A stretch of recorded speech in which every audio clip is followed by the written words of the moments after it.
Well,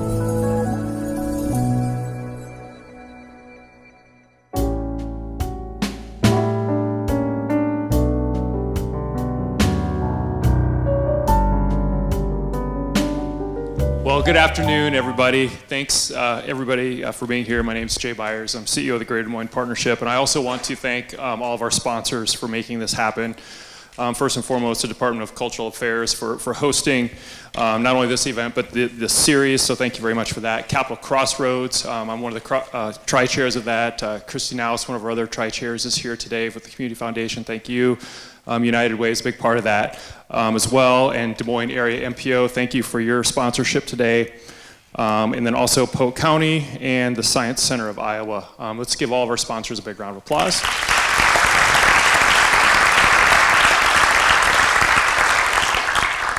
For those of you who aren't familiar with the Greater Des Moines Partnership, we are the regional economic development and community development organization serving central Iowa. We're currently helping lead economic development now in 8 counties.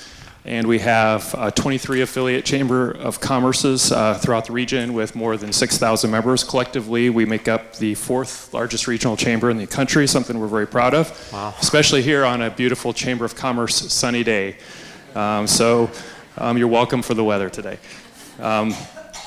So today's discussion is really designed to help us gain a better understanding of what we as business and community and government leaders need to do to continue to maximize economic growth here in Greater Des Moines. Our keynote speaker today is James Chung, and he'll be sharing a wide range of different statistics and data about our region, which I think you'll find very, very interesting. And for those of you who have heard me speak before, I say this often, but over the course of the past decade, our region, Greater Des Moines, our MSA, has outperformed our regional competition in terms of other metro areas, including Kansas City, including St. Louis, Milwaukee, Omaha, Minneapolis, Chicago, in terms of percentage of population growth, percentage of GDP growth, and percentage of job growth. And so we talk about those stats often, but it's always great when someone from outside of Des Moines recognizes that as well. And a few years ago, I got a message from James Chung. And we've actually talked on the phone at least twice, maybe 3 times, but we didn't meet in person until yesterday. But James, through his other work, had noticed these sort of statistics as well. And as James would say, that Des Moines is a statistic overachiever, and it would ask lots of probing questions, why, and it was really fun to chat with him. And we thought, well, this would be a great opportunity. Why don't we actually bring him here to Des Moines, because he's never been here before. He's talked a lot about it, but he's never been here. And so we're very excited to have him here today. And as we sort of look to the future, I think, you know, as an economic developer and as a community, our biggest enemy is complacency. And we cannot rest on our laurels, and it's really important that we continue to figure out what we need to do to position this region for the future, and what do we need to do to maintain strong economic growth moving forward. And that's really why we're all here today. Also, for those of you who know me, that I sometimes am into social media a little bit. So our hashtag today is #ChungReportDSM. So there will be lots of great data today. So as we can get that conversation going online as well, remember #ChungReportDSM. So without further ado, I'm going to bring my new friend, James Chung, forward. He is a fellow Midwesterner who grew up in Wichita. He is currently president of Reach Advisors, a strategy, research, and predictive analytics firm. Reach Advisors helps clients understand how their market will evolve differently than known today, and how their strategy and capital commitments can deliver stronger returns as the market shifts. Reach Advisors has done economic development work and tourism development work for regions ranging from Vail, Colorado to his hometown of Wichita, Kansas. And James is also the co-founder of StratoDem Analytics, a data science firm generating hyperlocal economic and demographic forecasting and analytics for the real estate asset class. Trust me, his bio is much longer. He's done a lot of really impressive things, but I think you'd rather hear from him than me. So without further ado, James Chung. Thank you, Jay. Thank you, Jay, and thank you, Leo. That's probably the first time where one of my presentations was preceded by a presentation by a historian talking about big data from the past. And oddly enough, I had a presentation last night where I also used a slide from the census of 1880 as well, too. But if anything, that probably just goes to prove your thesis about the value of history in weaving together the past, present, and future. And so that's what we're going to try to talk a little bit about today, about what we're seeing from our data analytics on Des Moines. But before I go into the data part of it, I want to share a story that I think I shared on a first call I had with Jay. But I get asked to work with a lot of companies and give a lot of presentations on trends that'll impact their futures. And I was in a meeting with the executive team of the women's division of one of the large global athletic footwear companies. And we were talking a lot about all the trends that are going to be shaped, that have shaped and will shape the future of their market in that category. And then towards the end of that meeting, the executive vice president who runs the division asked me, can you give us examples of things in other markets where shifts in women's behaviors have shifted market outcomes? And just any examples from any odd industries, just to give us other ideas more broadly. And I told him, I've got a really weird example of that from as opposite of an industry as yours doing athletic footwear. And in the course of some of our economic development work, we noticed that there was this really odd city that had this phenomena where they were a magnet for well-educated mid-career talent that would go back. And the economic outcomes of that city were profound, dramatically outpacing all of their comp cities. And what we were seeing was basically they were a magnet for mid-career women, upper 30s, who decide that they want to go someplace where they can continue staying on a fast-track, national-level career, but also have a life and choose to live urban, suburban, or rural, have good schools available, have time with their families. And then one woman stopped me and said, is there any chance that's Des Moines? And I said, how did you know?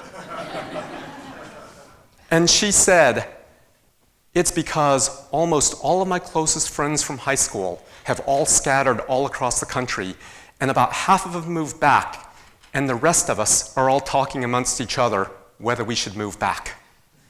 And I thought, wow, okay. So she picked out the city, and she helped fill in some of the details. And then there was a woman next to her, dressed all in black, obviously must have grown up in New York City. And she says, I never in a million years would have thought of Des Moines, but after hearing that, I'd actually consider it. And then the executive vice president chips in next and says, you know what? If we weren't strapped to this company, our division headquarters should be in Des Moines. And I was thinking, wow. It's a lesson that we often try to convey to our clients, that a brand is not what you say about yourself. It's about what others say about you. And that was a pretty good example. Des Moines has a brand among the audience that knows it. Des Moines has a clear brand, and it shows up in the numbers as well, too. So we'll talk through some of that story about what we've been seeing, why Des Moines ended up on our radar screen. And it's not because I said, hey, I want to do something in Des Moines. It's just it kept popping at us. But I'll start off before going into the deep data. Just start with more qualitative data. And if you type in to Google, why Des Moines, you see a different picture than most other mid-sized cities or Midwestern cities. When you type that query into Google, you get responses like, Des Moines, Iowa, how America's dullest city got cool. Des Moines, Iowa is actually cool. And you start seeing things like that. You don't see that. I tested some other cities that are in your comp cities. You don't see that. On those, you get Wikipedia as the top answer versus how America's dullest city got cool. I'd take that. That's pretty great. going beyond Google, which actually is one of America's, the world's most phenomenal big data sets beyond these queries. One of the C-level officers at Google let me peer into a tool they had to compare how cities search. And I was looking at a Midwestern city versus and seeing what's the most, what are the most similar cities? And it was the comp cities in terms of how people search. And then what's the most opposite city? Okay, people in places like Des Moines are most opposite from people like New York and LA. Okay, that makes sense. And then I started comparing what's the difference between Des Moines and other cities in terms of Google searches of its comp cities. And it was really amazing because in some other cities, the differences defining other cities are what I'd characterize as challenging, divisive issues, versus in Des Moines, where Google Spikes compares its comp cities, it's searching a lot of happy things. Just things about enjoying life. And that's what defines Des Moines searches versus its comp cities, because that is an incredible big data set, one that we've been mining for other things. But let's take a look at other types of data. This is what started the process of us understanding why Des Moines, is stuff that Jay was referring to. For example, real gross domestic product growth for Des Moines has been increasing 37% since the start of the decade, but 37%, big deal, what does that mean? But just look at it in comparison to the other cities that are only, basically, it's double the performance of any of the comp cities, mid-sized cities in the central US. Some of them have no economic growth. There's a lot of good stuff you can do in a city when you're performing like that. That's not just Des Moines is number one, but Des Moines is an outlier. Basically, to figure out the average for these comp cities, you basically have to remove Des Moines because it's such an outlier. It's not just overall GDP growth, things like GDP per capita. Basically, Des Moines workers are way more productive than workers in other cities in terms of their share of gross domestic product that they're producing. That's a significant leap, not just number one in the comp set, but in a different category that you don't see in this comp set. What does this macro level stuff have to do at an individual level? Well, you're better off in Des Moines. Take a look at factors like compared to other Midwestern cities. Average household income is $11,000 higher. Average home value is $52,000 higher. Average net worth $80,000 higher. So these vague macro statistics actually play out on an individual household level as well too, very positively in a different way than would happen here. And actually, I'll step aside from the slides. One of the most profound data sets we're analyzing is there was an incredible body of research done by an academic who got access to individual IRS tax records and could not publish names but could track people longitudinally and then track the outcomes of their children. And basically, the whole thesis of the project is that basically half the children growing up in America will not, or half the young adults in America have not matched the level of economic level that their parents had at that point in life. Because this used to be the country where you assumed you would do better than your parents. Half have not. But I started looking granularly and deconstructing their data on a city-by-city level. That's the case in most Midwestern comp cities, and actually some Midwestern comp cities, the majority will not match the level of the parents, except in Des Moines. If you have children in Des Moines, it is much more likely than almost any other city in America that your children will do even better than you. And then they were able to track people who moved to Des Moines. Basically, if they moved to Des Moines, their children had better outcomes than their peers who stayed.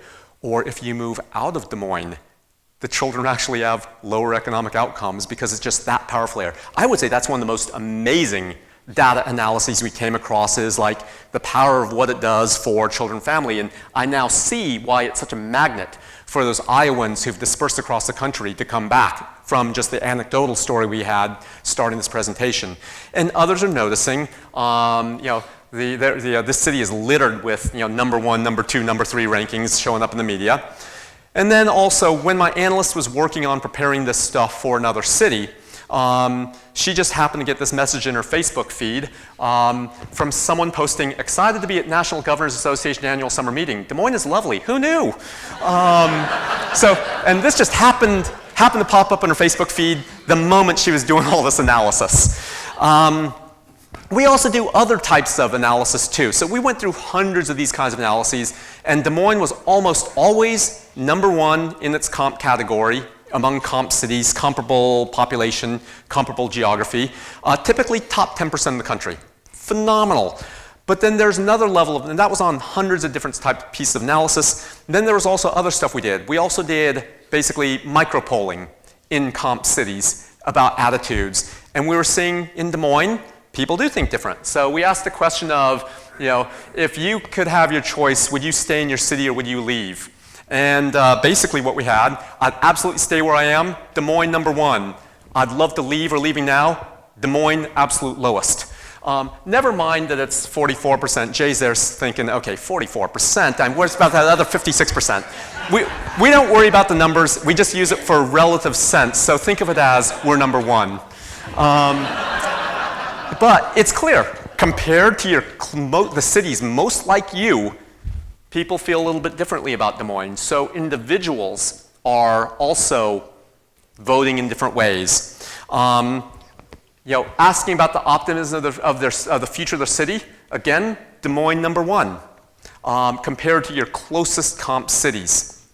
So there's no question about it. There's something different here, which is what got us really interested in Des Moines, even though Des Moines wasn't our client, isn't our client. It was just fascinating. So we wanted to deconstruct what makes a city that performs that level. What are the drivers behind that? And one of the factors that we noticed was difference #1. An abundant labor market, like the story we opened with, is high talent that's choosing to move back to Iowa or move to Iowa. And so here's one way to look at it is there is a very clear market metric of it called net migration. Number of people who move in versus number of people who move out. And if you take a look at net migration, in this decade, Des Moines has seen 32,000 net. This is not counting births and deaths. So it's not total population. It's what we view as the vote count, people voting with their feet. 32,000 people have voted with their feet to say, I'm going to Des Moines. Compare that to other cities. It's not quite at like Nashville, Oklahoma City, and Austin levels yet. They are moving for very different reasons. But compared to your closest comp cities, actually we were looking at analysis from LinkedIn about who moves in, who moves out. Des Moines is pulling people from Omaha pretty aggressively. Des Moines' feeder market used to be the state of Iowa. It's now sucking talent out of Omaha fairly aggressively. And also we see that basically its dispersion from other markets is a lot of Iowans moving back in, or Iowa family. But it's cleaning up compared to the other cities. Take a look at some of the others like Milwaukee, Chicago, and St. Louis that are bleeding people. Quite frankly, I think that might be more of your market catchment area when you think about talent in the future. Minneapolis, which is like the shining star of the central US, only had 432 people net migration this decade versus 32,000 in Des Moines. Pretty huge difference.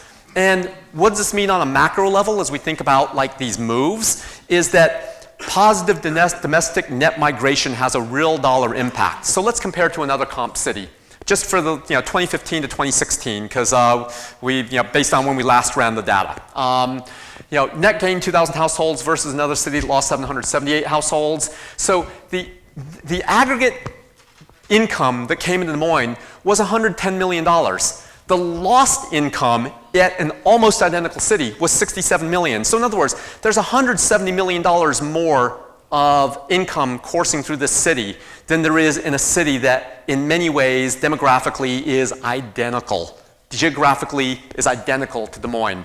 It's that, so there are a lot more houses sold, cars sold, restaurant meals served when that kind of stuff happens. It's why when I landed in the Des Moines airport, I realized, wait a second, this is a lot busier than some of the other mid-sized cities I know well, or the mid-sized city where I live most of my year.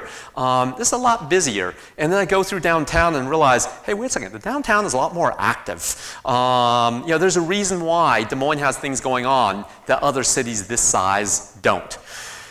Part of it is basically we're in a hot economy, and this is basically size of labor force. The dark blue is US, light blue is Des Moines. Labor force of Des Moines is climbing, just like the rest of the US, but not true in every other city. In a lot of comp cities, labor force is declining, which explains why they can't attract the kind of employers that Des Moines attracts. They can't retain the kind of employers that Des Moines attracts. You're tracking nationally, although once again, there is a little bit concerned that it's sort of flattening. You had a huge, this is part of what fueled the dramatic growth is, you had abundant labor force. Now it's pretty tight. I mean, and so the question is, how do you expand that? And let's take a look compared to other comp cities. Basically, in terms of adults, there's a very identical comp city to Des Moines, geographically, demographically, almost the same size, except Des Moines has a little bit smaller adult population. But look at the labor force. It had 19,000 fewer adults, but 17,000 more people in the workforce. And that's part of the phenomenon that we saw just in that anecdote shared at the start, is that people choose to come here because they can have more robust lives here in every respect. So you have larger labor force than you see in other cities. And what's the impact of a deep labor force? Well, it's a lot easier for businesses to grow here, and it's a lot easier to attract new businesses when you have an abundant, educated labor force. That's one of the things that certainly sets out Des Moines, where it's maybe hard to realize when you're living in the midst of it, but it truly is different than other cities like Des Moines. Let's go to the next point of difference, and that is, it's not just size of labor force, it's the size of the college-educated workforce that's different here as well too. Compared to that comp city, which is almost identical, same size, when you take a look at it across levels of education, basically, number of high school graduates is about the same. Number with some college or associate's degree is about the same. But the blue bar, Des Moines, when it comes to bachelor's degree, significant difference in the population that's college educated, which is why it can fuel certain businesses that some others don't see. But it's not only good for the businesses. There's also something else that we noticed when we were running a meta-analysis of this, that for every 1% gain that a city has in educational attainment, we noticed something really weird, that basically every 1% higher it is, the city's median household income is up an extra $1,300. And the difference in education explains 70% of that based on our analysis. So it really matters. But the even weirder thing about that stat is, okay, it makes sense. More college-educated population, the average income should be higher. But then we picked it apart even further and we noticed something different. Is that for every 1% increase in college educational attainment, it boosts median wages for college grads a little bit. In other words, by virtue of being around more college grads, you're able to get more income out of it too. But at lower levels, you get even bigger benefit. So it truly shows that basically the power of education in a community does not just accrue to the individual, it accrues to the entire community, which is why it's fundamentally a stronger community, and it's why we're seeing it show up in the economics. Now, another explanatory factor that we noticed was so different from other cities is mid-career talent strength. This is where the numbers really popped. And oh boy, that photo didn't enlarge that well on a big screen, but I think that's one of the Leadership Des Moines or Leadership Iowa classes there, in case any of you recognize yourself, highly pixelated. Here's one of the things that we found is that basically younger adult population growth, age 30 to 44, basically grew at 4 times the rate as the rest of the US. Des Moines is a gray-blue bar. It grew 4 times faster than the rest of the US. But when we pick it apart even further, the college-educated portion of the population that's age 30 to 44 basically grew 34% since the start of the decade. More than a third versus just 14% for the rest of the US. A pretty phenomenal difference. And as we pick it apart further, I'll actually jump out of my presentation here because I've got a firm that does this data science work on doing hyperlocal analytics. And there's something we noticed about Des Moines. Yeah, this will show up on the screen okay. So when we take a look at the Des Moines MSA, and then we take a look at educational attainment where it's really popping, I pulled it up in advance, and basically, when we looked across all the age bands, by 5-year age bands, where it really spiked was this green bar, 35 to 39 years old. that's a sweet spot where Des Moines probably grew a higher percentage of population than probably just about any city in the country. 35 to 39-year-old college-educated households. It was those women sitting around that boardroom table at a global company saying, gee, you know, my friends are saying might want to go back to Des Moines. That's the audience that's coming back at a higher rate than other cities. Other categories were growing too. I mean, we can show them, but that was the one that had the steepest slope. And you know, what it shows up in is, let's take a look at you know, household income for that same age bracket. Basically, dramatic growth of household. When we look at 35 to 39-year-olds, income 100,000 plus, we saw a very, very steep growth curve on that.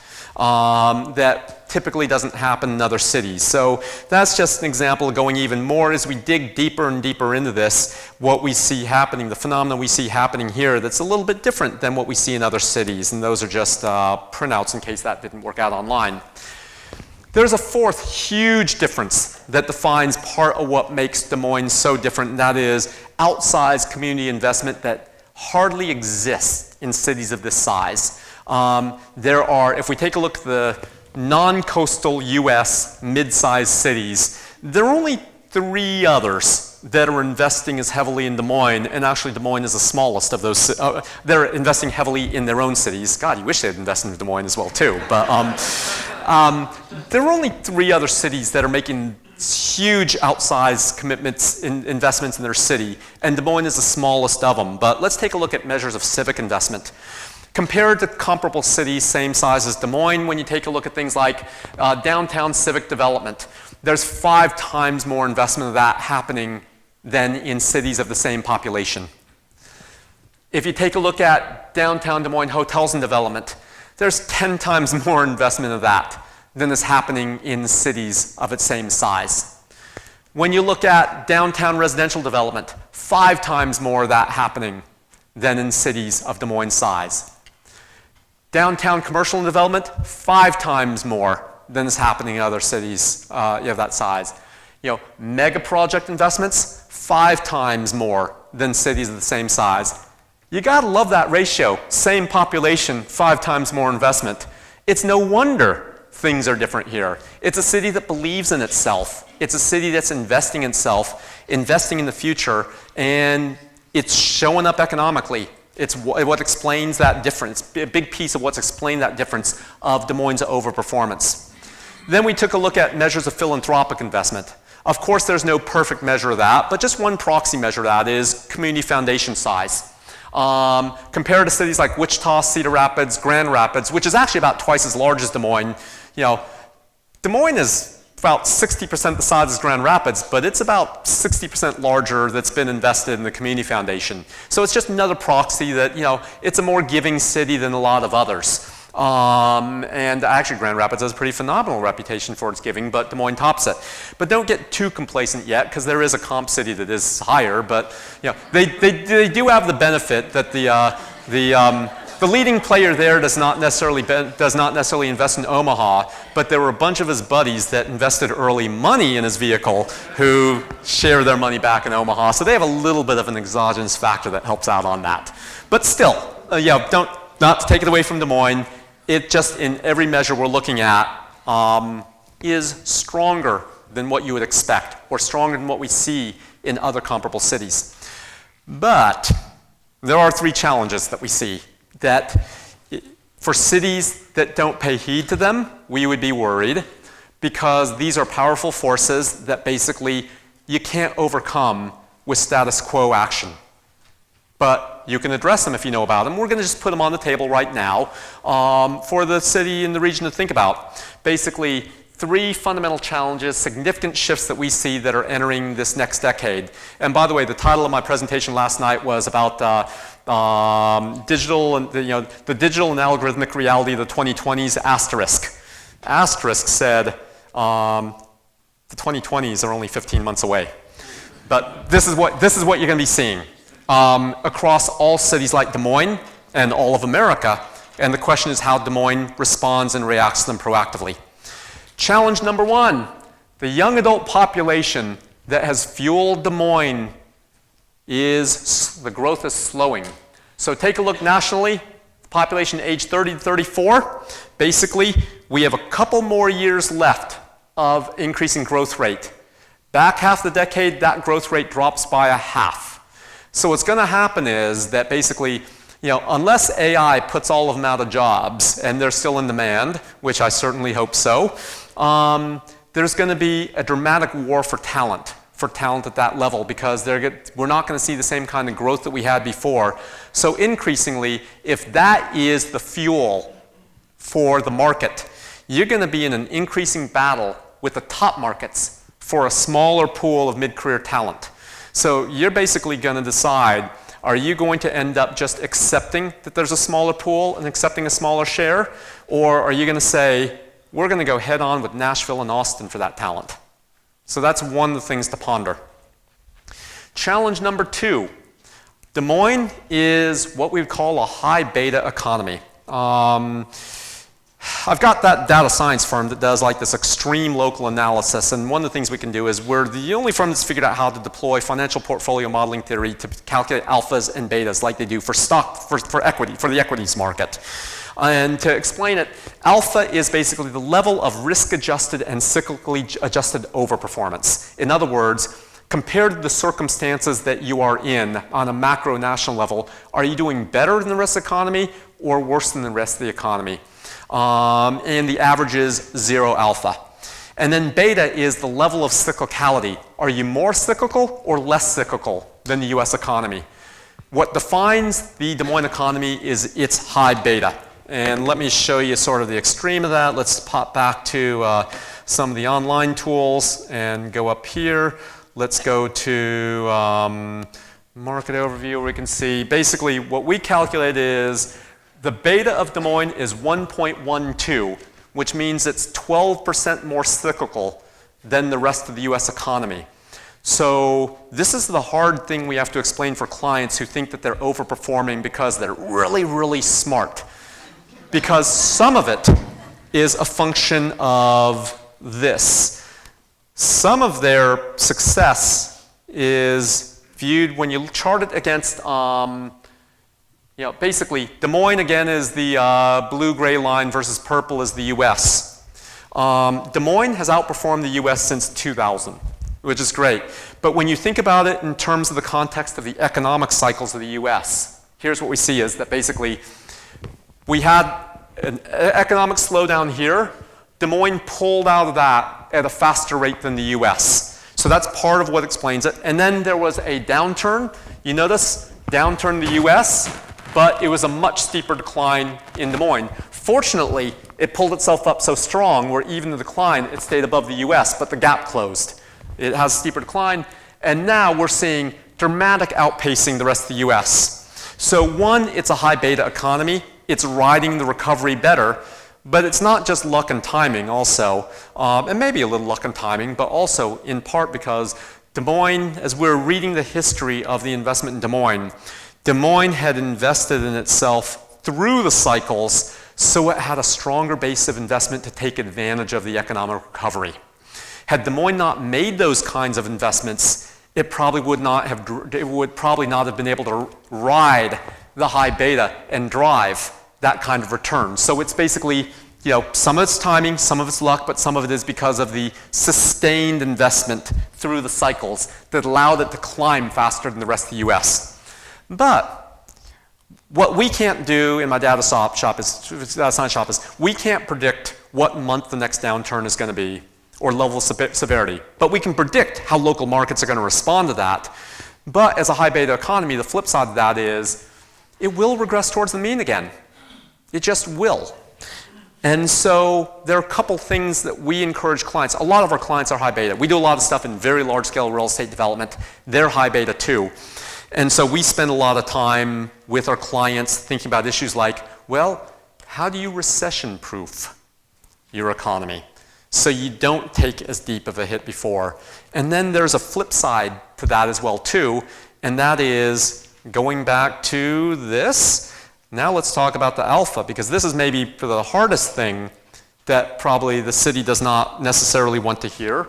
But when we calculate alpha for Des Moines, zero alpha in this economy. In other words, absolutely average, which is not a bad thing. Look, I will take zero alpha and high beta because when our clients understand where they are with alpha and beta, if you put it on a 2x2 matrix, you can make money in any of the quadrants. You just have to understand what game you're playing. And then those who figure that out, like we've got a lot of zero alpha clients, high beta clients that are cleaning up, but they know how to be able to manage through the cycles better now with this kind of data.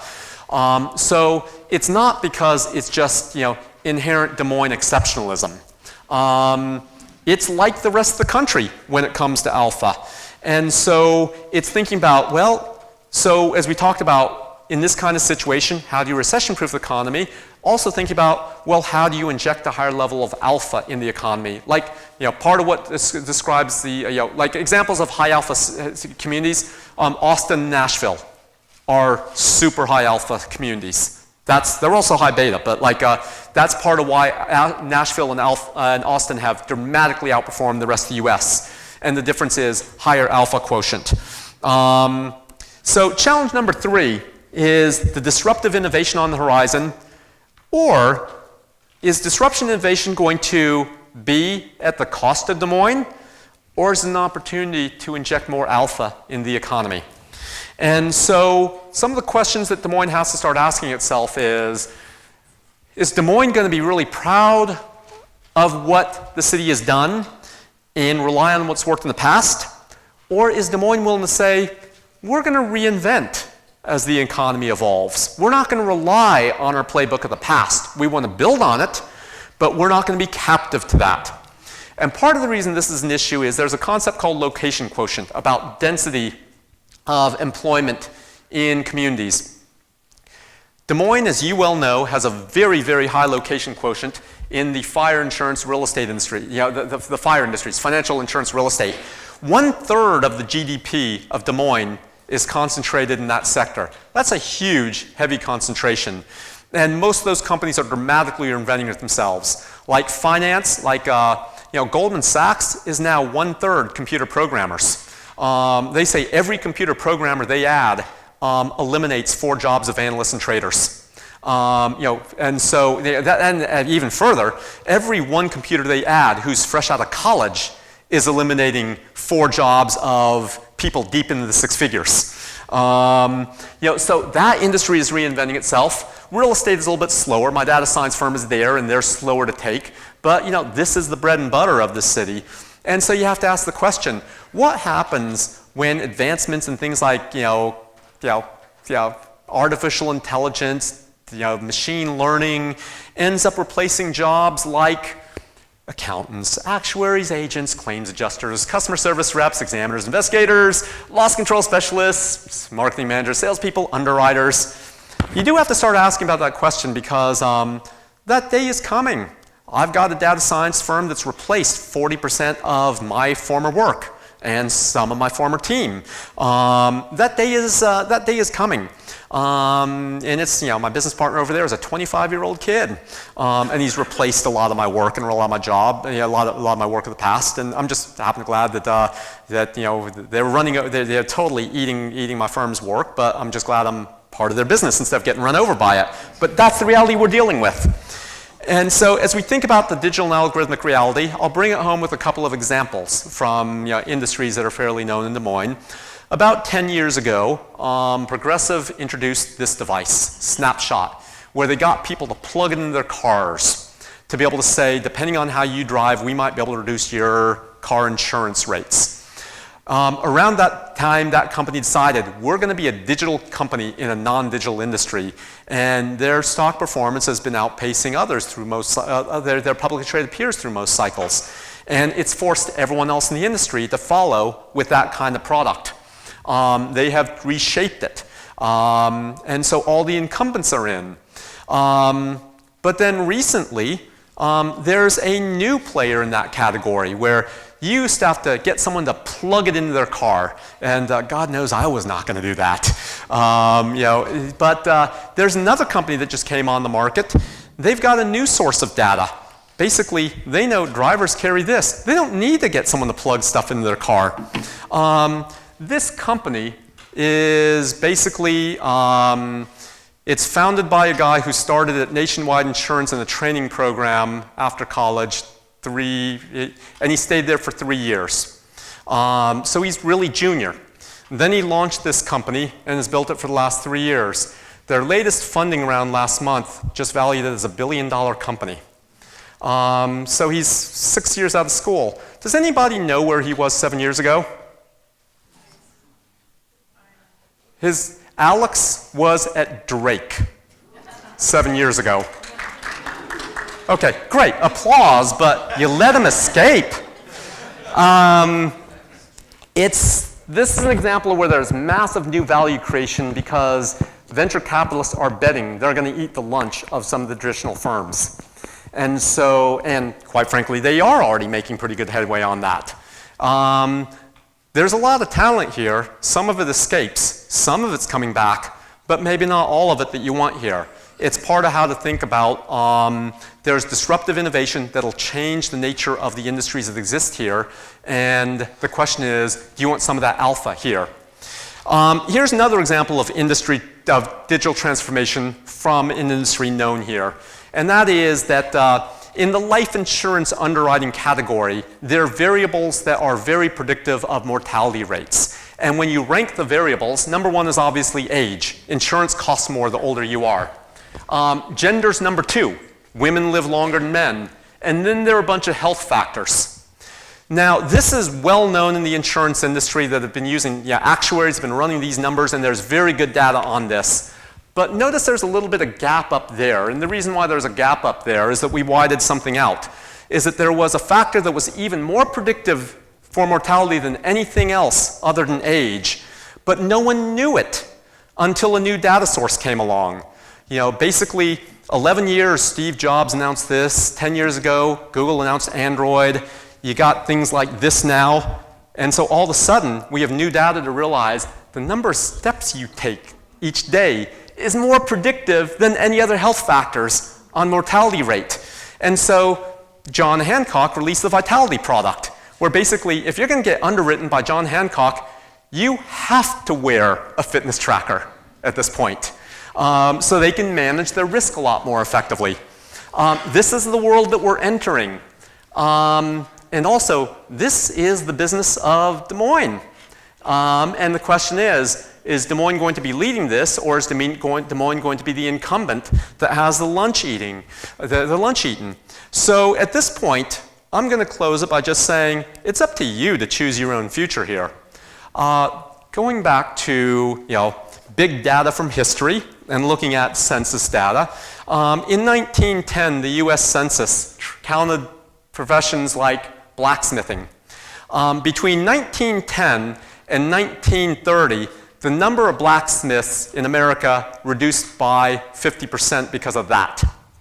And actually, it's even worse. Another federal agency tracked the number of horses in America, and in 50 years, there's only 1% the number of horses than there were in 1910. You don't want that job. Anyway, that's part of the change that has happened through time and is happening now at an even faster rate. But what happened to those blacksmiths? Half of them lost their jobs. Most of them had to find other livelihoods that might not have been as remunerative as that. But some of them took their blacksmithing shops and did this instead and rode the next wave. And so the question that I'm posing for you is, what is Des Moines' next wave? So that's my presentation for today.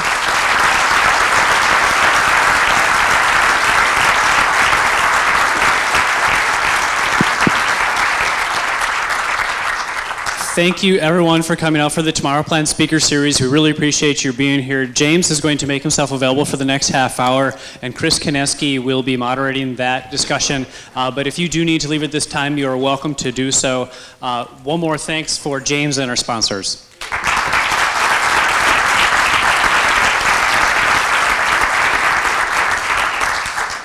Good afternoon. My name is Chris Kineski. I'm the publisher for the Business Record. James is fantastic. I think we're videoing this, and so for everybody that wants to use this to help convince people to come back to Des Moines, I think you've got the you've given us the presentation that we can just put on play for them. So I appreciate that.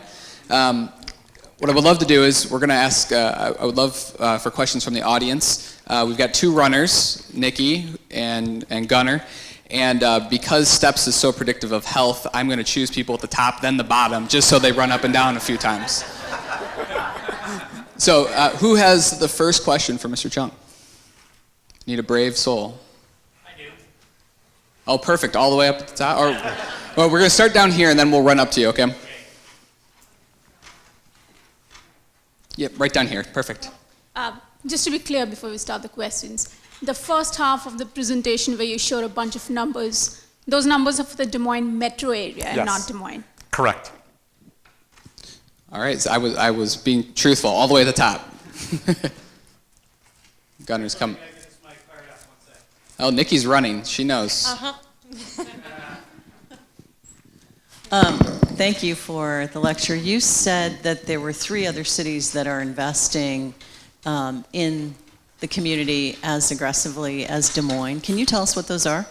Yeah, so the other cities that we compared, and we built various comp sets by a couple different measures, and the cities that we flagged that had super heavy level investments, but very different strategies. Oklahoma City, which is a significantly larger city. Grand Rapids, Michigan was another one of them. And I am trying to think, when I said that, there was a third flash that will probably come back to me, but I'll start talking about the first two. Oklahoma City and Grand Rapids are both Midwestern cities, over 1 million population, under 2 million. I'm pretty sure Oklahoma City is under 2 million. They went through very different paths. Both are cities that hit rough patches. And it was the rough patches that helped them turn themselves around. Grand Rapids is a very heavy manufacturing-driven city. It was the furniture making capital, it was the office furniture making capital of the world. And so it's very cyclical. It's also a city that has been very philanthropic inclined, and there's basically $1 billion of investment going into that city right now. They've had different waves, but there's very significant philanthropic investment, and it's a city that is also, despite the, and I don't want to say this in any sense of laying value, but just it does matter in the context of things, that even given the politics of city leaders, they still work with government fairly effectively on investments in their city. So they've got a lot of money pouring in. I personally think there are some things they invested in which, based on our data, don't deliver the same level of return as they could have, but they had enough investment going into the city that is creating a turnaround for that city. It's just their investments aren't necessarily in the areas that are driving the kind of performance growth that Des Moines and Oklahoma City are, but it's driving positive growth. So that's one example that has outsized financial commitment to the city. Oklahoma City went down a different path. Oklahoma City was another one of those stagnant cities that basically there was no growth. They lost a generation of leadership that did not come back to the city. They were a city that just could not turn itself around. The turning point, when I was talking to the mayor about this, the turning point was that they thought one of the biggest corporate moves in America was moving the maintenance facility for United Airlines. And they thought they had that nailed. All the facility they would ever want, the best financial package that they could ever get. They thought that they had a lock on that, and only one other competitor where they thought that they were much, much stronger. They thought they had a lock on that, but United chose elsewhere. They said they chased them down for 2 years trying to get an explanation why, because they went silent. Finally, they cornered them at some event and asked, "Why didn't you choose Oklahoma City? I thought this was perfect. I thought we all thought this was perfect." And the guy said, "Here's the problem. We took our 18 top managers and their spouses to both cities, and no one said they wanted to move to Oklahoma City." They said that was a turning point, and that's why a Republican administration in a deeply red state said, we're going to have the MAPS plan. We're going to have a comprehensive, we're going to have a comprehensive plan to raise money through various means. And so basically it's through tax levies that they've been investing basically near billion-dollar investments multiple times. And that's what's driving a lot of the overperformance of Oklahoma City and the growth of Oklahoma City is there's so much investment in trying to build quality of life in the city when they got slammed. That's what's driving. There's a lot of construction going on there. Now, once again, I'm not sure some of the things they spent on were necessarily the best bets, but they are deploying enough capital where it made a decisive difference in why they have such stronger growth than other places. And they are hyper aggressive about grabbing business based on the stuff that they had. So those are two examples of some of the comp cities that we looked at that were investing more than what we saw in cities of relative sizes. Des Moines also has that kind of magnitude of investment going on, but it's also what I'd characterize as maybe a more organic mix of investment. So there's not as much of a rush of capital against certain things that have less market return. Des Moines, I think, a smaller city, but still that kind of level of investment, but more organic from across multiple areas. Public-private partnerships, but still where the private is still driving a lot of the capital allocation decisions, which is why I think it leaves it in what I would characterize as probably healthier bets being made, and why the performance is, even though there's a little bit less capital being deployed, in part because it's a smaller city, you're outperforming those other cities because the more market responsive things are actually getting done. You mentioned Austin and Nashville multiple times, yes. And in response to the things they were doing on the alpha side of things. I've been to both those cities in the past year, and then we talked about the cranes here in Des Moines, and in both those cities, I mean, just unbelievable amount of development. I wonder if you could talk about a few of the things that maybe they're doing that maybe we should be looking at here in Des Moines. Maybe not specific projects, but what types of things that they're doing that have made them so aggressive on that. All right. So Austin and Nashville. And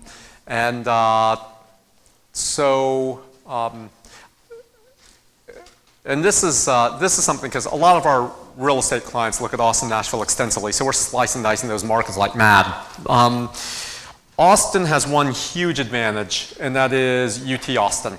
UT Austin is a research powerhouse that that contributes. So one of the factors that we've seen for ultra high performing economies, a large portion of them, and also alpha, both outperforming and alpha, is they tend to have, and by the way, we're a very apolitical, nonpartisan firm doing apolitical, nonpartisan work, so whenever I mention anything about politics, it's not to espouse any political agenda, but just to put context around things.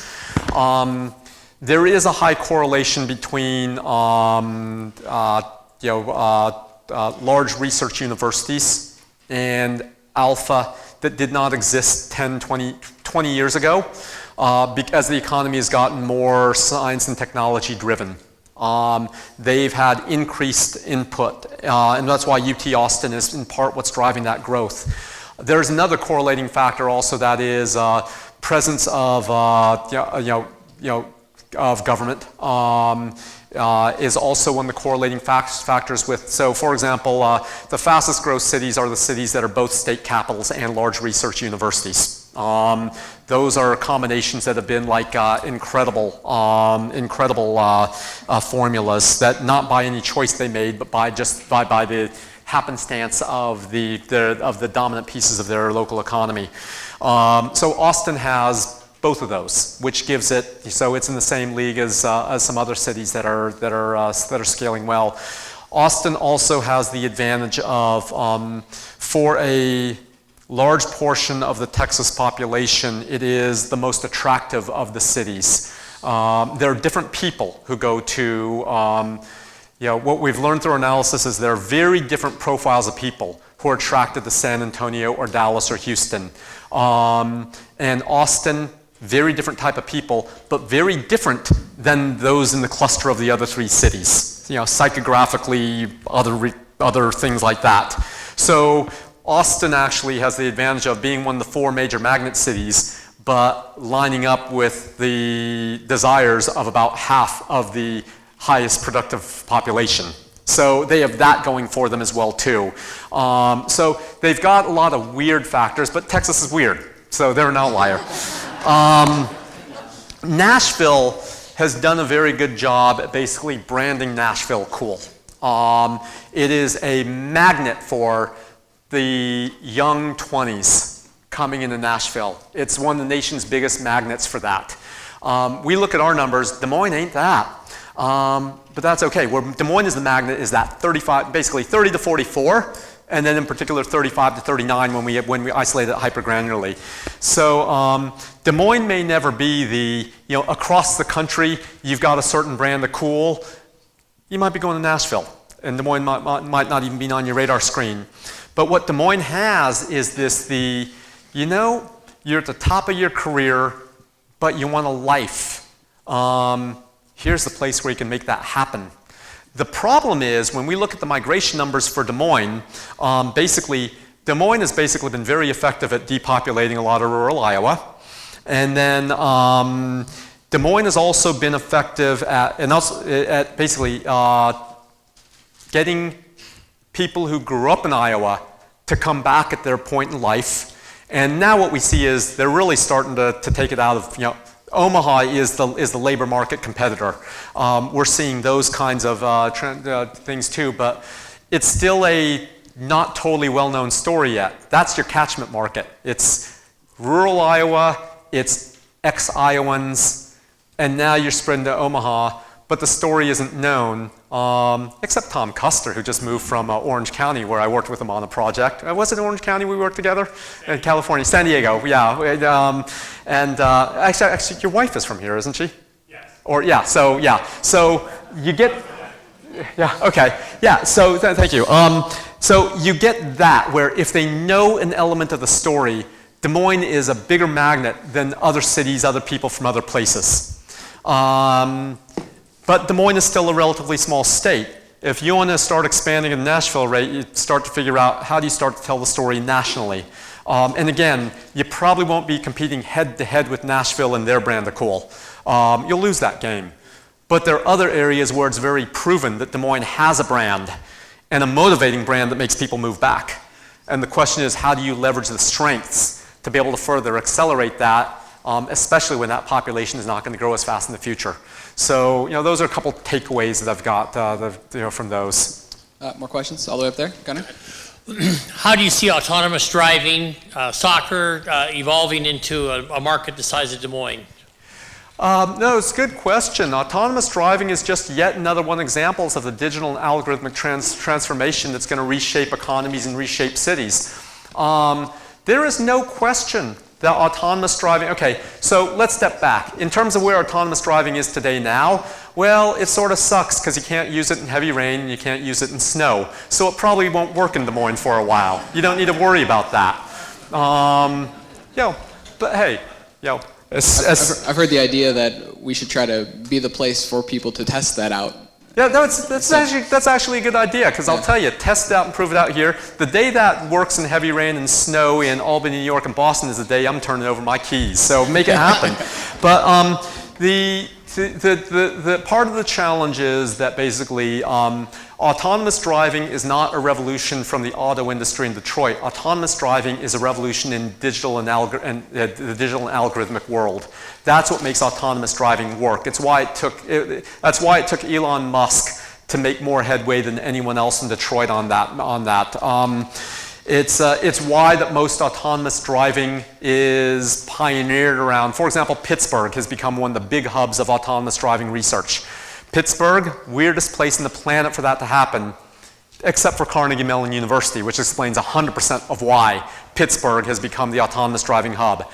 In other words, it might not happen in Des Moines because it doesn't have that kind of research university that specializes in AI and stuff like that. So that might not be the industry, but I would be hunting for what are the other industries where Des Moines has that edge. that can lead some element of the digital and algorithmic transformation. And as for our day-to-day lives, yes, it is going to change a lot of things because, you know what, we're probably not going to have to worry about, like I was on a phone call where we were talking about, like, you know, Des Moines is going to hit 1 million people by X date. It's actually going to happen later than the date I heard on the phone, unless something dramatic changes, just because of the nature of how population is shifting. You probably won't have to build out the road infrastructure as fast as you would if you assumed straight line trajectory with current growth and current usage of automobiles. It also means that you probably will have the ability to literally choose where you want to go live. You probably aren't as concerned about sort of where or distance and stuff like that. So it is going to change the metropolitan footprint for sure. I hope that, are you involved in metropolitan planning in any capacity? I am. Good. I was going to say, I hope these are exactly the kind of questions that leadership is asking. More questions? Yeah, right up here. Hey, James, thank you. Correlation versus causation. And so I'm interested both in cost of living, your thoughts on cost of living as a driver of growth, as well as tax policy. We talk a lot in this state about tax policy either being an inhibitor of growth or a accelerator. So can you give us some thoughts on how important those things are in terms of GDP drivers? Okay, so we have the tax question and then correlation, causation. I heard there was one more piece of that that I lost as soon as you said tax. What was the one point you said before that? Cost of living, thank you. Okay, cost of living, let's take that one on first. Cost of living is fantastic, but also bear in mind that when you're competing against other Midwestern comp cities, that is not a competitive advantage. And that's what I try to keep telling my clients I work with who have low cost of living. It's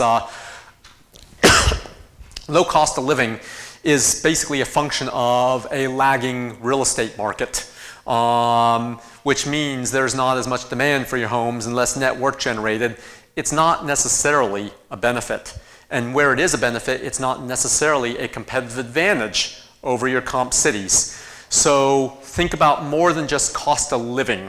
You fortunately are not, you don't have land constraints. So house prices don't jump as much, even though you have population growth. If you had like a coast on one side or, unbuildable mountain terrain, your real estate costs would be skyrocketing because there's only so much that you can grow, where you can grow. But you don't, and that's enabling lower cost of living because you have lower cost of real estate. But it's not necessarily,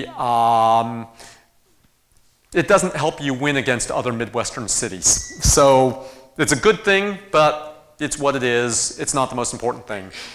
Tax policy is a really interesting question. And once again, I want to also be delicate because once again, we absolutely do not do political work, absolutely apolitical, nonpartisan.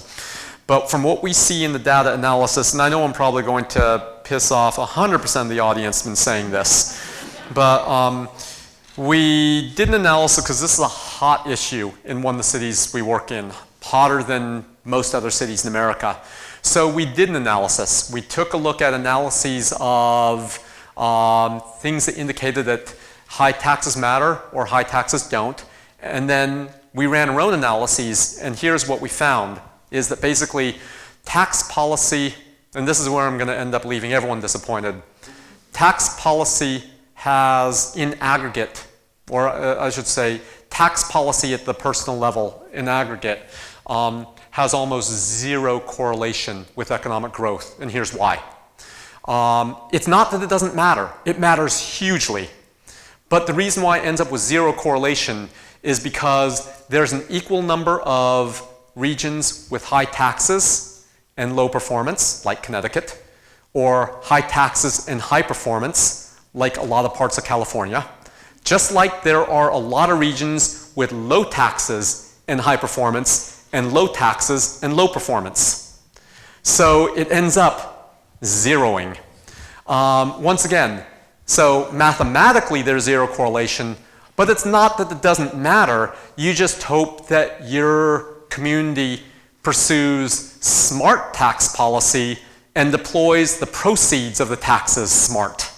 That's the factor. Yeah, right here.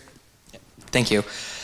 Earlier in your presentation, you talked about the average housing price, average average income. I was hoping if you could talk about any research you've done that looks at the, for lack of a better term, median person or median household in Des Moines in comparison to other regional cities, and maybe you could also talk about the wage growth that you've seen in Des Moines versus other comparable cities. Well, if you want, we can pull it up right now. What city do you want to compare?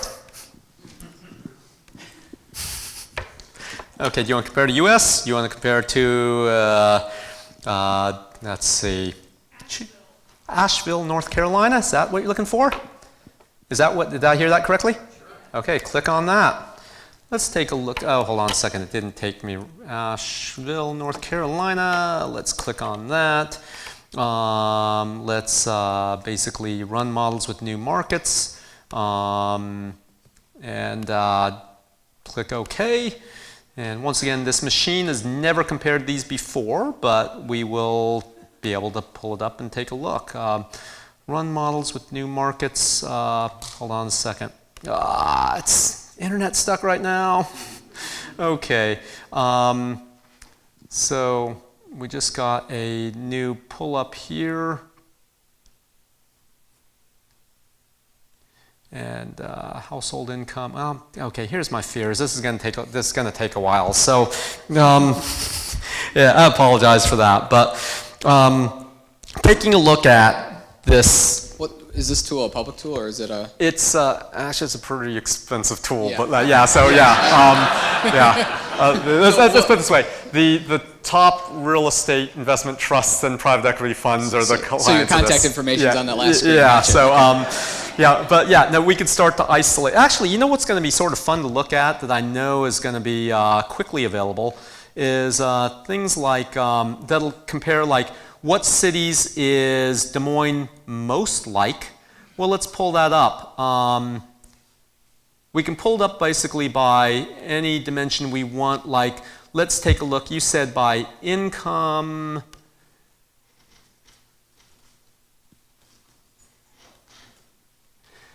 By income, let's take a look at by, now I'm going to have to change the location. Oh wait, here it is, location quotient. It did pull up Asheville, I just didn't know it did. And we're on income right now. Let's compare location quotient to Asheville on this. Basically, blue means that Des Moines is more dense than Asheville. Red means it's less dense than Asheville. And what we see is Des Moines, basically, Des Moines has more $200,000 plus households than Asheville. Asheville has a poorer community than Des Moines. Des Moines is what I would characterize. Des Moines also has, interesting. Des Moines has a much denser cluster between 30 and 50 years old. Des Moines is more blue. And Des Moines is much higher income among that audience as well too than Asheville. So basically, Des Moines is bringing in a lot more of that audience than Asheville is, but Asheville is also more of a retirement community. Des Moines, basically, as we looked at other data, a lot of Des Moines folks exit at some point in time, which, by the way, is a concern of mine, is that you have to think about, there is a point in time we notice that Des Moines is less dense in older population than other parts of America. It's because, basically, if they have the affluence to move, they're more likely to move. The problem is when you take a look at wealth structure in America, a lot of wealth is still concentrated in older population because not as much wealth has been generated among younger populations. I would think one of the races for Des Moines is to figure out how to lock up as much of that wealth to be redeployed in Des Moines instead of when they move to Scottsdale or someplace like that.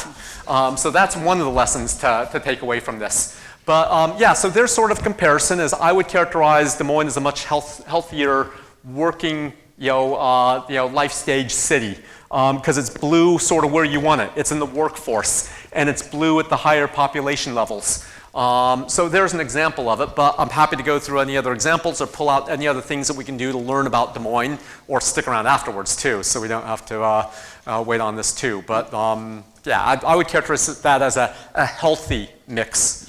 You talked about that period of time when the growth of the young adult population is going to slow down. What would the time frame look like when that was going to be happening. Okay, so year-wise. basically the population growth of that starts declining about mid-decade. So basically you have about 5 years to figure out your brand of cool to track an outsized share of that market, because it will be a war for talent. If that is a talent you want, you are going to be fighting with the top cities for that. What about birth rate? Is that we had Lisa Lethington from Iowa State. She said that we had one of the better birth rates in the Midwest, and I wonder how that could be another factor into play. You talked about attracting back ex-Iowans and attracting other people, but creating our own too. Yeah. Birth rate. The reason why that shows up, is that basically, birth rate is definitely one of the things that Des Moines has going for it. It does have a higher concentration at younger years. It's not necessarily a magnet for net migration in, but birth rate, I won't bother pulling those numbers right now, but it is stronger. It is something that basically, the sweet spot of Des Moines is basically, it is, a lot of Midwestern cities claim to be family friendly, but like that statistics I was talking about earlier about economically, it's better for your kids to be in Des Moines.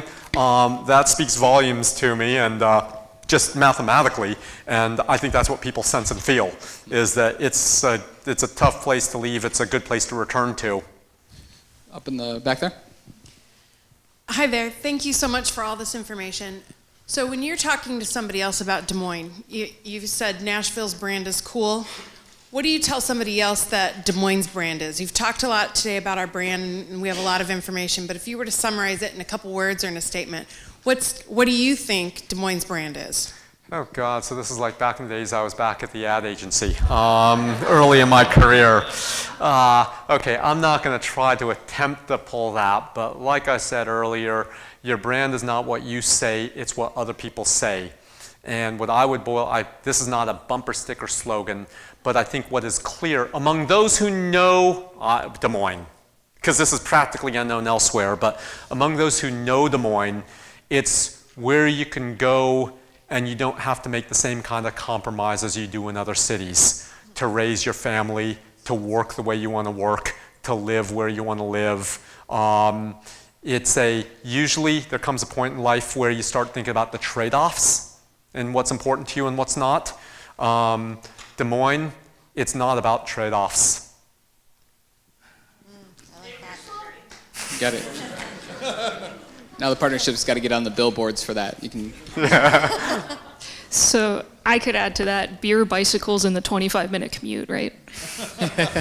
Yeah. So in other words, yeah, it's not about compromise, but I'm not sure that'll play on the billboard on a bumper sticker either. Yeah. But I've got two questions for you. First off, since we do have so many women in the workplace in the insurance sector jobs we have here, how do we make sure we have gender equality in our wages? Yeah. And the second one is, do you have any advice on how to make sure we don't grow too fast and have the problems of Austin, Fort Collins, Denver, Phoenix? Denver, that's where a lot of my real estate clients do their work, yes, and there are challenges. So two issues about pace of growth as well as about gender.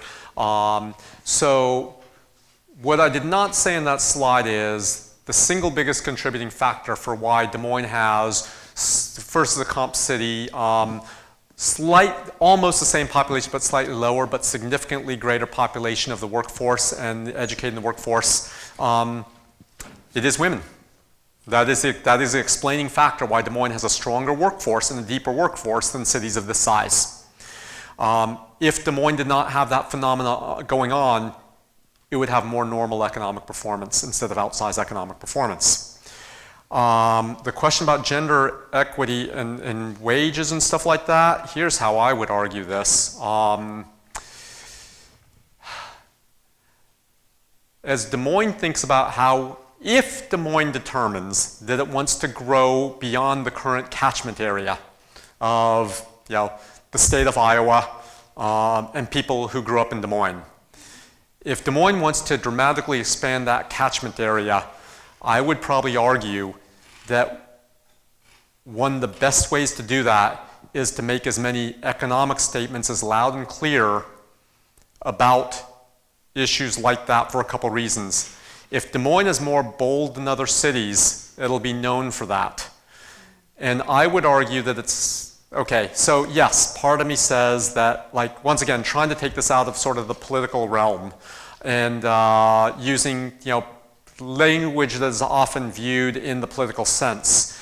I would say that basically, I would not say this for every city because I try to put my economic, purely quant hat on, but there is more of an economic imperative for Des Moines than in other cities because it is one of the biggest explanatory factors for Des Moines' outperformance.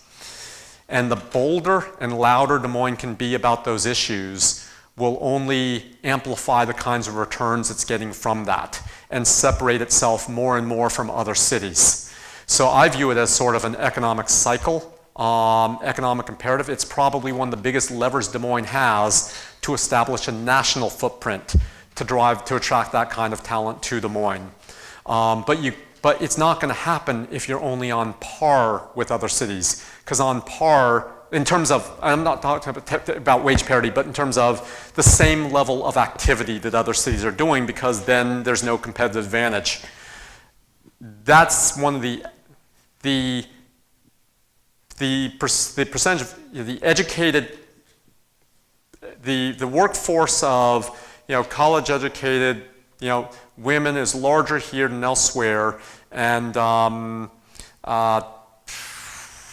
it's what fuels the difference. And the more that Des Moines can create a wedge of advantage with that compared to other cities, the more Des Moines is going to be able to grow. And basically, that is, if you can get that word out that's drawing the ones that know about it back here, that I think is where the talent pool is going to be in a disproportionate level, because it's already proven. The brand already works for the audience that knows the brand.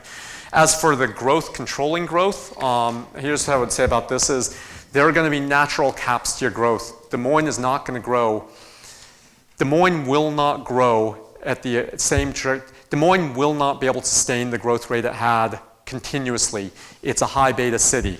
It is going to be hit by an economic recession at probably 12% greater, a greater hit than the rest of the nation. That's not like 12% drop in the economy, but like 12% on the shift. It'll probably remain above the rest of the economy, but it's going to drop a little bit deeper. That's going to shave a little bit off of the growth trajectory. And then you also have the issue of the audience that Des Moines really attracts is the audience that looking forward to the next handful of years, the growth rate is not going to grow as much. So there's another constraining factor there too. So I would say I wouldn't worry about Des Moines being, becoming like some of those other cities that are commuting nightmares. I wouldn't worry about that. I would probably be more inclined to think about how you continue to accelerate Des Moines, because short of inorganic activity, the growth rate is going to slow. And Des Moines seems capable of handling rational growth. Yep, all the way up there. In my work every day when I look at data sets, I do find that a large number of growth in most cities, including Des Moines, the population growth is actually coming from foreign-born population. Have you found correlation between communities where government, cities, everybody work together intentionally to attract and retain foreign-born populations to provide them support? Plus the international students. We do attract a large number of international students in Iowa, but it's really hard to keep them because of visa status and such. Have you found correlations or any studies that you can shed some light on? Yeah, so two really good questions, and there's actually something I'm going to pull up from a morning presentation. I have to get rid of Asheville, North Carolina now. No offense to Asheville, but I'm going to delete them from this. So one is foreign-born population. One of the things that we've noticed, one of the things that I do is I've been asked by a venture capital fund to think about how to create entirely new analytical tools and processes to make higher likelihood bets for higher returns on venture capital investing. Basically, they're convinced machines will make better decisions than the humans will on their staff within 5 years. So we're starting to do a lot of preliminary analysis around that.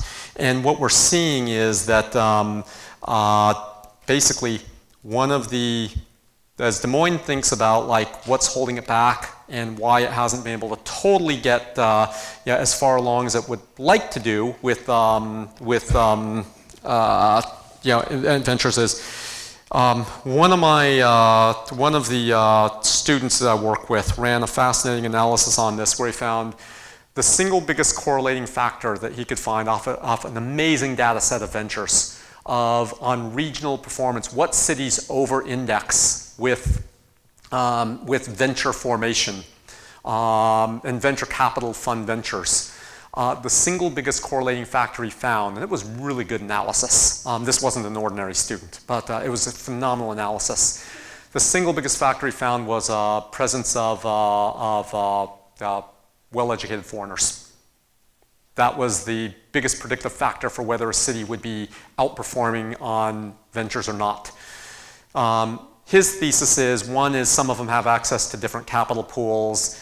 Two, there's something, for someone to make that kind of bet, to make that kind of change, there's something more in them.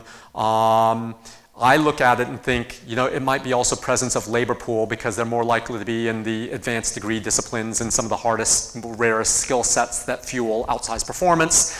But that is absolutely one of the things that is, I don't want to say that they are determinant of venture success.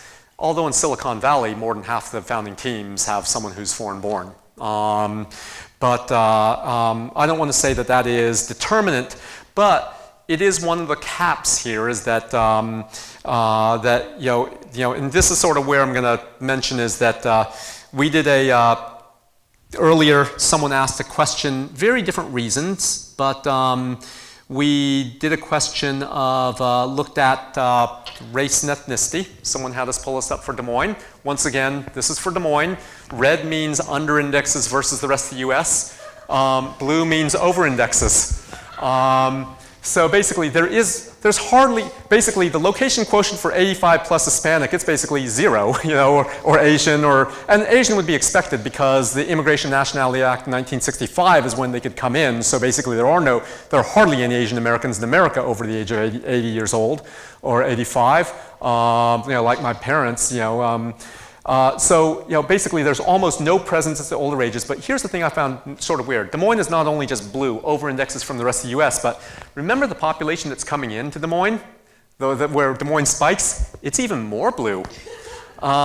So there's an interesting phenomenon around there. And it's something to ponder. It sort of struck us when we saw that. I hope that Des Moines is as welcoming for that well-educated population regardless of race. I have to say, I've really enjoyed being here and it felt very welcome. I hope that Des Moines makes sure that it's abundantly clear for anyone, especially, look, man, if they've got talent and they can make money, I hope there's, I hope that they're welcome regardless of whatever race. But so it's a good question to raise. And, there are interesting points about Des Moines that are interesting quirks about it that, are worth thinking about. How to create the community that can build, how do you build the strongest community and the most effective community? Good questions. More questions? Yep, right up there. Hi there. Hey, Great information. Thank you.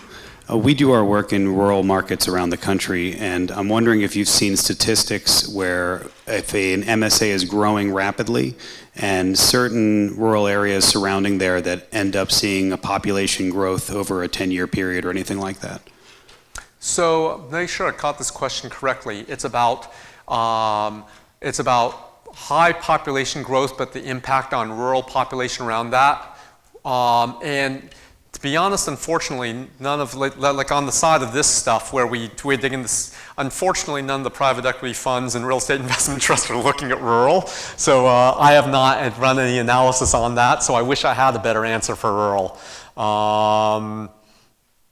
But afterwards, if you want to take a look at some stuff, we can. But unfortunately, I don't have an answer for impact on rural. Other than we see it very clear, that is where that has been traditionally the catchment area for Des Moines talent and continues to be.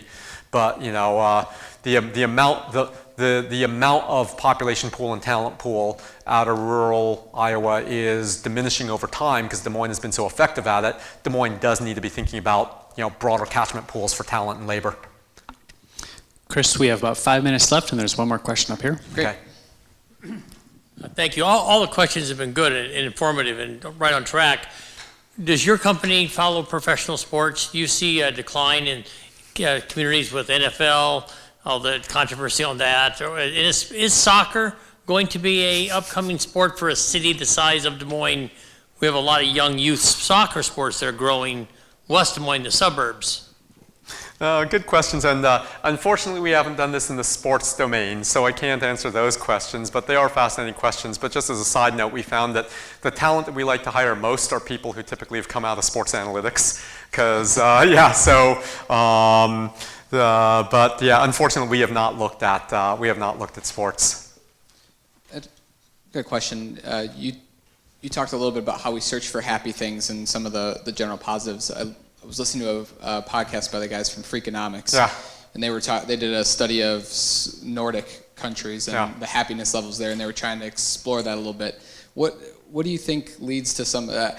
Obviously, is that an aspect that we could be trying to market better for the brand? And what's really funny about that is that the pockets in the U.S. that we see in our economic data and personal outlook data that are strongest. The strongest quarter happens to be the U.S. Nordic states of like Iowa and Minnesota and stuff like that. That's what caught my attention. Yeah. It's funny you said that because that exactly is where the core of where we see like economic opportunity strongest for children and basically the lifestyles that are showing indicators of that I hadn't thought before. But yeah, it's correlates very closely with the states that have the highest Nordic immigration from prior years, from prior generations.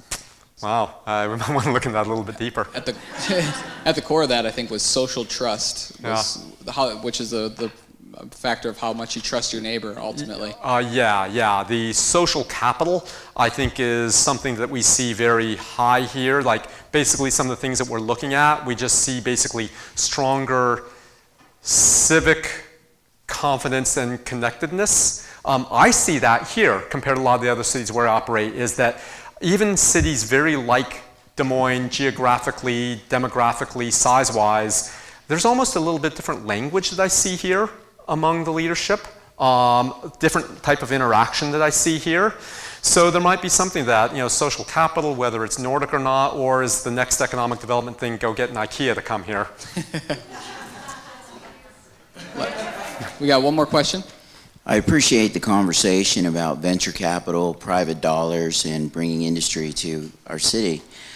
Are there trends, are there dollars, even national policy that we should try to follow, try to attract some of those dollars and interest here? So public policy that could impact a city as we consider growing, or public funding, maybe even innovation on a public level that you would encourage us to look at?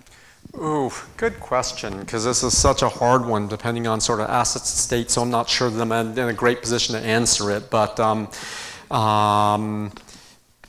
are interesting things happening. I mean, well, first off, Iowa has been an innovator in, basically, in some cases, Iowa has been an innovator in certain things, like I think it's called, was it 260E or 240E or 260E? The Job Training Act. Cedar Rapids mined that extensively to drive fuel Cedar Rapids growth. They just happen to have the educational asset there with Kirkwood Community College, and the public-private partnership, and tax policies that worked effectively for companies to pay for company training, where in a city of 160,000 people, 40,000 a year enroll for classes, and it's why their productivity skyrocketed after they started losing all their companies but got the city together. Productivity absolutely skyrocketed faster than almost city in America, because it became cultural for the city to go back and retrain, retool for the increasingly automated manufacturing economy. So that's a good example of, now whether, I can't remember 240E or 260E, whether that had the same kind of benefit in other Iowa cities. I don't think it did. It just happened to be a weird confluence where they could mine that most effectively. Another example that comes to mind is, Iowa was one of the first to go in on data centers. There's a reason why data centers are moving to Iowa in ways that other states can't replicate now, because you sort of had to be a first mover to be able to take advantage of that. And so, because at this point, lots of states have tried to replicate what's happened with the Job Training Act in Iowa. They can't make it work anywhere near as effective, because it's now just sort of, it's now, it ratcheted up the game, so everyone's playing that game, so no one has competitive advantage. Just like no one can come in and do data centers in the same way. Iowa's just a first party mover in that. So there are a couple examples that have had some areas. Now, I don't know net how those have panned out statewide, but where there were some ways where there were certain things that were shifted in ways that were favorable in certain environments. But we have to think about that. I just read that one I've been involved in, New Jersey, just set aside $500 million to co-invest with venture capital funds for companies in New Jersey, which was that was a bold move. I'm not quite sure, I haven't really analyzed it, figured out whether it's something I would have done or not, but they're making bold moves on that as well too. So there's no specific recommendation I have. It's just that I hope that the state is able to remain, rational in not like an emotional sense, but like, thinking through carefully about where tax policy does and does not impact, and figuring out how it can drive, how basically it's not, it's not for, purely pie in the sky or purely ideological reasons, but it's things that are purposefully selected to derive very specific positive outcomes. And I hope that the political tenor in the state is still able to lead to those kinds of decisions and those kinds of outcomes. That just about wraps up our time. James, I want to give you a chance to give kind of a closing thought and maybe one final takeaway for us today. Oh boy, closing thought, final takeaway. Closing thought, final takeaway, I would say that these are things I don't say to other cities because I don't see this data in other cities. There are some very special things that are happening here, very distinct level of outperformance, but it's not locked in stone. It's not a something that is a permanent factor. This is about decisions that you make that have led to where you are, and as the world changes, it's about decisions you're making today. I just hope that there are a continuing string of positive decisions that lead to those kinds of positive outcomes, because I wish a lot more of America were operating and delivering outcomes like the kinds of things that we've seen. Thanks. Thank you.